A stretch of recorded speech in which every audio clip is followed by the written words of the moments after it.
નમસ્કાર દોસ્તો, આજના વિડીયોમાં આપ સૌનું હાર્દિક સ્વાગત છે। વિડીયોની શરૂઆત કરતાં પહેલાં જણાવી દઉં કે જે લોકો BA અથવા MA કરી રહ્યા છે મનોવિજ્ઞાન વિષયની અંદર, એ લોકો માટે આ વિડીયો બહુ ખાસ થવાનો છે, કેમ કે ઘણી બધી સમસ્યાઓ MA અથવા BA કર્યા પછી પણ સાયકોલોજી સબ્જેક્ટની અંદર જોબ મેળવતા વખતે આવતી હોય છે। તો એના વિશે થોડી નાનકડી ચર્ચા કરીશું। વધારે લાંબો વિડીયો નહીં ખેંચીએ, 5-6 મિનિટ જ વિડીયો બનાવીશું, જેથી તમારો પણ ટાઈમ ના બગડે, તમારા સુધી ઇમ્પોર્ટન્ટ માહિતી પહોંચી શકે। તો સૌપ્રથમ વાત કરીએ કે મનોવિજ્ઞાન વિષયની અંદર જેટલા બી ગુજરાતની અંદર ગામડા વિસ્તારમાંથી આવતા વિદ્યાર્થીઓ છે, એ લોકો માટે સૌથી મોટી સમસ્યા હોય છે ભાષા, કે એ લોકો ગુજરાતી મીડિયમની અંદર મનોવિજ્ઞાન 12મા સુધી, કોલેજ સુધી, MA સુધી બી ભણતા હોય છે, પણ જ્યારે ક્લિનિકની અંદર અથવા તો એકેડેમિકની અંદર જે એક્ઝામોની તૈયારી કરતા હોય છે, જો એકેડેમિકની અંદર જવાનું હશે તો ગુજરાતીની અંદર ભાષામાં એમનું થઈ જશે, એટલે મીન્સ કે એની એક્ઝામ ગુજરાતીમાં થશે, પરંતુ જો એમને ક્લિનિકલની અંદર જવું છે અથવા તો મનોવિજ્ઞાન વિષયની બીજી શાખાઓની અંદર જવું છે જોબ મેળવવા માટે, તો ત્યાં ભાષા સૌથી મોટી તકલીફ પડતી હોય છે, એ કે એમને ઇંગ્લિશમાં જ હોય છે બધું મોસ્ટ ઓફલી, કેમ કે તમે ક્લિનિકલમાં જાઓ, ફોરેન્સિકમાં જાઓ કે અથવા બીજી કોઈ બ્રાન્ચની અંદર ઓર્ગેનાઇઝેશન સાયકોલોજીની અંદર જાઓ, તો ત્યાં મોસ્ટ ઓફલી ઇંગ્લિશ ભાષાને સૌથી વધારે પ્રભુત્વ આપવામાં આવે છે, મહત્ત્વ આપવામાં આવતું હોય છે। તો આ મેઇન પ્રોબ્લેમ હોય છે મનોવિજ્ઞાન વિષયના વિદ્યાર્થીઓ માટેની। હા, હું આ વિડીયો એટલા માટે બનાવી રહ્યો છું કેમ કે હું એક ગુજરાતી પ્રાથમિક શાળામાંથી ભણેલો વિદ્યાર્થી, ગવર્મેન્ટ સ્કૂલમાંથી ભણેલો વિદ્યાર્થી છું, જેના લીધે હવે મને બી થોડી ઘણી દિક્કતો આવી હતી ઇંગ્લિશના લીધે, કેમ કે મારે ઘણું બધું શીખવું હતું, ક્લિનિકલ સાયકોલોજી બીજી જેટલી બી સાયકોલોજી છે એના વિશે મારે જાણવું હતું, પણ સમસ્યા એ જ આવી રહી છે કે ઇંગ્લિશ તમે નથી આવડતું, જો કે મને બી ખાસ નથી ઇંગ્લિશ ખાસ આવડતું, પરંતુ પછી ગૂગલ ટ્રાન્સલેટ કરીએ અને જે ઓનલાઈન AI વાપરીએ, ChatGPT કાં તો જેમિની કરીને જે સ્ટડી કરી લઈએ આપણે, એ થઈ જાય છે ત્યારે, પરંતુ ઇંગ્લિશ ન આવડના એટલા બધા નુકસાન છે કે તમારી જોડેથી એટલી મોટી ઓપોર્ચ્યુનિટી લઈ લેતું હોય છે એક ભાષા, કે તમને આખો વિષય ગુજરાતીની અંદર બહુ સરસ રીતે આવડે છે, તમે બધા જ તમને ટૉપિક ખબર છે કે શું છે સંવેદન શું છે, પ્રત્યક્ષીકરણ શું છે, ધ્યાન શું છે, વ્યક્તિત્વ શું છે, મનોવલણ શું છે, મનોવૃત્તિઓ શું છે, બધું જ તમને બહુ સરસ રીતે ખબર છે, પરંતુ જ્યારે તમે કઈ જગ્યાએ એપ્લાઇડ ફિલ્ડની અંદર જાઓ છો અને જ્યાં તમે એક્ઝામ આપવા જાઓ છો ત્યાં ઇંગ્લિશમાં એક્ઝામ આવી જતી હોય છે, તો સૌથી મોટી જ તકલીફ આ છે। અને મોસ્ટ ઓફલી વિદ્યાર્થીઓ BA અને MA ના વિદ્યાર્થીઓ ગુજરાતી મીડિયમથી જ હોય છે।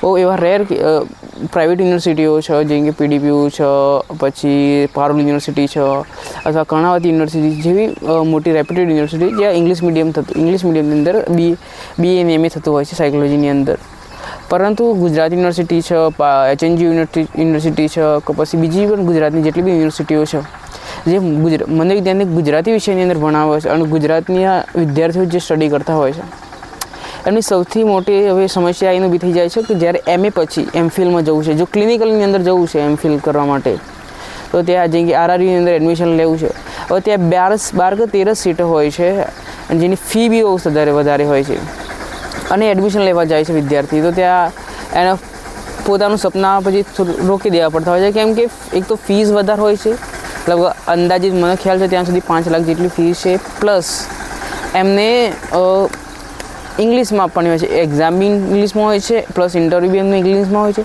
તો સૌથી મોટી તકલીફ સમસ્યા એ જ બની હોય છે કે ગુજરાતમાં જો તમે મનોવિજ્ઞાન વિષય લો છો અને તમે વિચાર કરો છો કે ફિલ્ડની અંદર એપ્લાઇડની અંદર કામ કરવું છે તમારે અને ઇંગ્લિશ નથી આવડતું, કેમ કે જો એપ્લાઇડની અંદર કામ કરું છું મતલબ કે તમે ક્લિનિકલ સાયકોલોજીસ્ટ થવા માગો છો, ક્લિનિકલ સાયકોલોજીસ્ટ થવા માટે મેઇન વસ્તુ હોય છે કે તમને ડિસઓર્ડર્સ વિશે ખબર હોવી જોઈએ, મીન્સ DSM વિશે સારી સમજણ હોવી જોઈએ, તમને જેટલી બી ક્લિનિકલ લગતી જેટલી બી ઇમ્પોર્ટન્ટ માહિતી છે તમને ખબર હોવી જોઈએ, અને મોસ્ટ ઓફલી બધી જે ઇમ્પોર્ટન્ટ માહિતી બધી ઇંગ્લિશમાં જ હોય છે।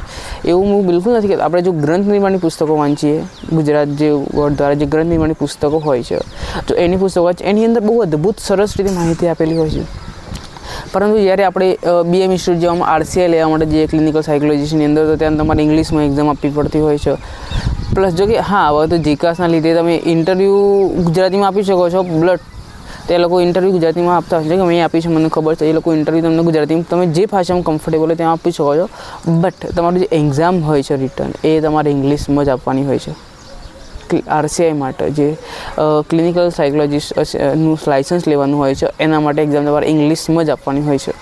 જો તમે ઇંગ્લિશ નથી શીખતા, તમે 11-12 ગુજરાતીમાં કર્યું, BA MA ઇંગ્લિશમાં ગુજરાતીમાં કર્યું, અને પછી તમે વિચાર કરો કે મારે તો આ ક્લિનિકલમાં જવું છે, તો બહુ તકલીફ પડશે કે નહીં શીખી શકો. હા, તમે એટલા પ્રેક્ટિસ કરી હોય પહેલેથી થોડી ઘણી, ધ્યાન આપ્યું હોય BA થી ને MA થી કે મારે ઇંગ્લિશ ઉપર ફોકસ કરવું છે, અને ફક્ત ઇંગ્લિશને ધ્યાન આપ્યું હોય, તો શાયદ તમે નોકરી મેળવી શકો છો, મીન્સ એડમિશન મેળવી શકો છો ક્લિનિકલ સાયકોલોજીસ્ટની અંદર. પરંતુ સમસ્યા એ જ આવીને ઊભી રહેશે કે જ્યારે તમે ક્લિનિકલની સ્ટડી કરો છો, એક્ઝામ રિટર્ન બી ઇંગ્લિશમાં થવાના છે, બધું મોસ્ટ ઓફલી બધું ઇંગ્લિશમાં જ થવાનું છે. જો પ્રેક્ટિસ કરી લેશો તો થઈ જશે, એક વર્ષ તકલીફ પડે પણ પછી થઈ જશે. પણ મોસ્ટ ઓફલી એવું થતું હોય છે જે લોકો મનોવિજ્ઞાન વિષયની બે વિદ્યાર્થીઓની બે તકલીફ હંમેશા હોય છે. એક એવા વિદ્યાર્થીઓ છે જે ઇંગ્લિશ નથી આવડતું પણ ટ્રાય કરતા હોય છે ઇંગ્લિશ શીખવાનું, અને પછી ટ્રાય કરતા થોડું આગળ વધો. અને એક હોય છે એવા વિદ્યાર્થીઓ જેને ઇંગ્લિશ કરવું જ નથી હોતું. જોબ મેળવવી છે સર, જોબ લેવી છે ખારી, પણ ઇંગ્લિશ કરવું જ નથી હોતું. કે ઇંગ્લિશ કોણ છે કે હું તો ગુજરાતીમાં મળે છે, હું તો ગુજરાતીમાં બધું કરીશ, અને ઇંગ્લિશ નથી આવડતું એનો પાછું ગર્વ લેતા હોય છે. તો પછી એવી તકલીફ આવી. હા, તમને એ બી વાત લાગશે કે આ બધું શા માટે કહી રહ્યું છે, પણ હું એટલા માટે કહી રહ્યો છું કે હું પણ આ બધી વસ્તુથી પ્રસાર થઈ ચૂક્યો છું, અને હજુ બી પ્રસાર થઈ રહ્યો છે. જો કે હજુ બી હું શીખી રહ્યો છું, મારે આગળ PhD કરવી છે, મારે ખુદનું જો લાઇસન્સ નથી, મારે ખુદનું RRBમાં એડમિશન લેવું છે, તો હું પેપર્સ જોયા એના તો બધા ઇંગ્લિશમાં હોય છે, પ્લસ એની ફેકલ્ટીઝ હોય છે. મેં જો ઇન્ટરવ્યૂ જે અમુક લોકો જોડે મારા LinkedIn પર વાત થઈ, તો એ લોકો કે ઇંગ્લિશમાં જ હોય છે, બહુ સરસ ઇંગ્લિશમાં જ ઇન્ટરવ્યૂ હોય છે, અને બધું મોસ્ટ ઓફલી બધું ઇંગ્લિશમાં જ થતું હોય છે.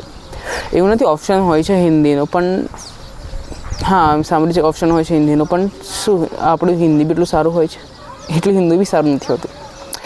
તો કેવી રીતે આપણો કરિયર બનાવવું સાયકોલોજીને, એ બહુ મોટો પ્રશ્ન ઊભો થઈ જતો હોય છે. હવે જો કે જેમ તેમ ધક્કો મારીને ગાડી તો દોરાવી દેતા હોય છે. આપણે કોઈ બી ડિપ્લોમા કોઈ કોર્સ કરી લઈએ, અને પછી કોઈ ફિલ્ડ ક્લિનિકમાં અંદર બેસી જઈએ, અને પછી પ્રેક્ટિસ કરીએ, પરંતુ શું આપણે સાચું જે આપણું ધ્યેય તો એ પ્રાપ્ત કરી શકીએ? કે મનોવિજ્ઞાન વિષય આપણે શીખીએ શા માટે? આપણે ઉચ્ચ ડિગ્રી મેળવવા માટે.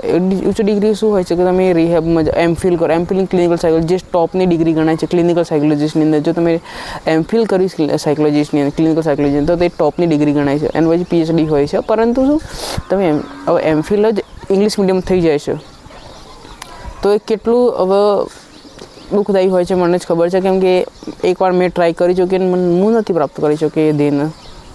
તો ઇંગ્લિશ મીડિયમ જો મિત્રો હું એટલા માટે વિડીયો બનાવું છું, કેમ કે જો તમે હજુ BA MA અથવા તો 11-12ના હોય વિદ્યાર્થી હોય, અને હા મિત્રો એક બીજી વસ્તુ કહી દઉં, કેમ કે તમે ગવર્મેન્ટ સ્કૂલમાં ભણો છો, મતલબ કે ફોકસ જો કરવાના હોય સાયકોલોજી ફિલ્ડની બને, તો પ્રોપર સાથે કહેવાય ઇંગ્લિશના પણ થોડું ધ્યાન આપો. તમારું ગ્રામર છે બેઝિક એને તૈયાર કરો વ્યવસ્થિત રીતે, અને સરસ રીતે જેટલા પણ મનોવિજ્ઞાનની ટર્મ છે, જેટલે કે શબ્દો છે, મેં કે મનોવિકૃતિઓ તો એને ઇંગ્લિશમાં શું કહેવાય, મનોવલણ તો એને ઇંગ્લિશમાં શું કહેવાય, વ્યક્તિત્વ એને ઇંગ્લિશમાં શું કહેવાય, સલાહ તો એને ઇંગ્લિશમાં શું કહેવાય, એના દરેક વિશે તમને એનો ખ્યાલ હોવો જોઈએ. તો જ તમે આગળ જોબ મેળવવા માટે સક્ષમ બનશો, નહીંતર પછી રખડતા જ રહેશો. છે કે હું ઘણા બધા વિદ્યાર્થીઓને જોયા કે જે બહુ સરસ રીતે ગુજરાતીની અંદર કામ કરી લે છે, ગુજરાતીની અંદર મને બહુ સરસ રીતે આવડે છે, પણ જ્યારે વાત ઇંગ્લિશમાં આવે છે કે ઇંગ્લિશમાં કોઈ વસ્તુ જે કે કાઉન્સેલિંગ, તમે ચલો નોર્મલ કાઉન્સેલિંગ જ લઈ લો છો. હવે કાઉન્સેલિંગ કરવા એવો વ્યક્તિ આવવાનો કે જે ભણેલો ગણેલો છે, બહુ સારી પોસ્ટ પર, એવો કોઈ નોર્મલ ગામડાનો વ્યક્તિ તો એવો કોઈ કાઉન્સેલિંગ કરવા તમારી જોડે આવશે? જો તમે કાઉન્સેલિંગ ફીલ્ડ લો છો તો એવો નોર્મલ વ્યક્તિ તો આવવાનો નથી. જે બહુ સારી રીતે ભણેલો હશે, બહુ ઊંચી પોસ્ટો ઉપર હશે, એને જ તકલીફ પડશે, એ જ પૈસા ખર્ચ. જેમ કે તમે એક સેશનના ગણો 1000 કાં તો 500 લો છો, 5-6 હજાર રૂપિયા લો છો, તો એટલો ખર્ચો તો જે ભણેલો વ્યક્તિ જે સદ્ધર છે એ જ ખર્ચવાનો. જે ગામડાનો કોઈ નોર્મલ વ્યક્તિ તો આવી શકવાનો નથી કાઉન્સેલિંગ કરવા માટે, અને તમે ફ્રીમાં તો એટલું કાઉન્સેલિંગ કરવાના નથી. અને જે આવશે ક્લાયન્ટ એ બી હવે એટલું એજ્યુકેટેડ હશે, તમારે એટલું સામે એજ્યુકેટેડ હોવું જોઈએ ને, તો એ તમારી જોડે કાઉન્સેલિંગ કરાવશે. ને કાઉન્સેલિંગ બી નહીં કરાવો તો તમે કાઉન્સેલિંગ ફિલ્ડની અંદર બી આ તકલીફ પડશે. કેમ કે એક તો પાછું ગામડામાંથી આવશું તો ભાષા સારી નહીં હોય, એટલે ભાષા ઇન ધ સેન્સ કે આપણી બોલચાલની જે હોય છે એ બહુ સરસ નહીં હોય. કેમ કે જ્યારે આપણે ગામડાવાળા બોલીએ અને સિટીવાળા બોલો ગુજરાતીમાં, બહુ ફરક પડી જતો, બોલીનો ફરક પડી જાય ને આપણી બોલી બદલાઈ જાય, એ લોકોની બોલી બદલી જતી હોય, તો ત્યાં ભાષા બહુ મોટો તફાવત ઊભો કરી દેતો હોય છે. તો ટ્રાય કરો કે જેટલા પણ BA MAના વિદ્યાર્થીઓ છો એ લોકો અત્યારથી જો લાઇસન્સ ક્લિનિકલમાં જવાનું હોય, લાઇસન્સ લેવાનું હોય, તો બીએથી ને એમથી જ શરૂઆત કરો તૈયારી.